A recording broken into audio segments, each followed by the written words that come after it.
Hello, Beans. I almost forgot your name there. I was going to say Tara, and I was like, no, but I have to say Beans, but then I almost said Horatio, and it was... all of that happened in like half a... Yay, it's a beautiful day, which is why I'm in my tank top. Also, if you can hear that noise, that's my laundry.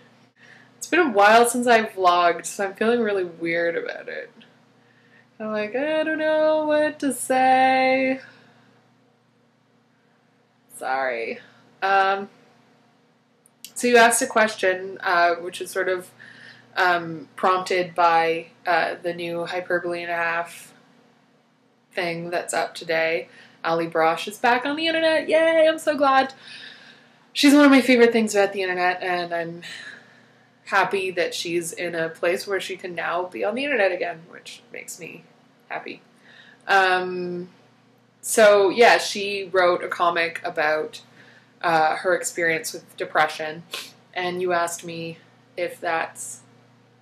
You asked me what I think about that kind of art, art that describes or deals with personal or emotional or mental issues and topics like depression or otherwise. You mentioned dysphoria as another sort of example of this, a piece of art that takes on a deeply personal topic. And I'm so glad you asked me that question, because it just so happens that personal games is like my thing right now. So I think it's really, really important that we read and look at and play art. Oh my god, my laundry machine is going crazy right now.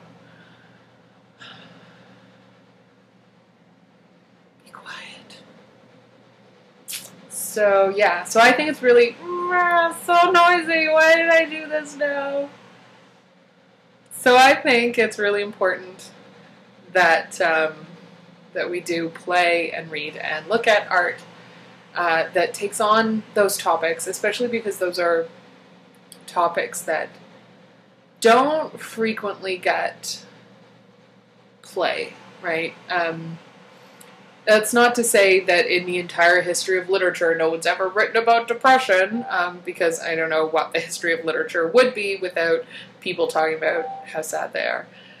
So it's definitely something that happens, but it's not something that gets sort of popular play as much. And I think that's the sort of advantage of webcomics and flash games, is that it's really easy to spread those among people who don't sort of devote their lives to reading difficult texts, or people who aren't sort of immersed in a particular genre and so can take the time to read something that is difficult to read or whatever. So I think it's really cool that art like this is being made on a more general level, and I think that's sort of one of the things that's so amazing about the internet, is that it gives people the opportunity to make really, really personal things really quickly, really simply, and share those among other interested people just as quickly and simply. And I mean, that's where a lot of criticism of the internet lives as well, right? Oh, everyone's oversharing. You're just like writing about, your bathroom habits on Twitter. That's so ridiculous. Why would you share that with anyone? We get that kind of criticism of people on the internet because it is a sort of shift in what we consider private, right? When we talk about our anxieties and our problems and the things that bother us on this vlog, it can come across as too personal, or it can come across as oversharing or whatever. But the thing is that that's the genre, right? The genre of vlogging requires us to open ourselves up in ways that we wouldn't if we were even just blogging, right? The simple act of speaking to a camera makes it all the more intimate. And despite the fact that I know this is on the internet for like a bunch of people to see, it's also, it just feels different. So that's a thing that I love about the internet, is that it lets us sort of play around with what you're allowed to talk about. And then the second thing I wanted to say in response to your question about that, at the risk of becoming the feminist who can't ever stop bringing up feminism, sorry, it's that personal writing, whether you want to call it life writing or vlogging like we're doing, or making autobiographical games or personal games or whatever term is used to describe them, this is frequently a genre in which women or other gender and sexual minorities or other racial minorities or other people who aren't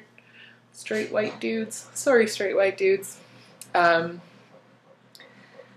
that's a genre that people who are frequently oppressed by the structures in which they live tend to find wonderful. There's a piece whose name I can't remember right now, but I'll link it below because it's on the internet, that talks about life writing as a mode of survival. Right? It's for women in particular in this essay, but I think it's something that can be sort of expanded to relate to other people than women. That talking about ourselves and expressing our feelings and thoughts on paper or digitally or whatnot is not just about being sort of navel-gazing and narcissistic. It's about voicing things that have been hidden or that we've been told we shouldn't talk about because no one wants to hear it, or that it's depressing and you shouldn't make other people feel that way, or that it's not worth talking about it because we're not that important, right? So the act of speaking about things like depression is not just one of raising awareness, but it's a sort of empowering one as well. So I will link that piece below. I wish I could remember. Ugh, I'm the worst at remembering things. This is why comps is going to be the worst. I'm going to be like, there's a person who said a thing at some point. I don't know. Blah. It's going to be awful. But I know that someone said this, so at least that's a start. I don't know if this made any sense, because I just sort of rambled a lot. And I'm not going to edit it, even though there were bits and pieces. Well, actually, what time is it? 8 minutes. I'm probably going to edit this, so yeah. See you later.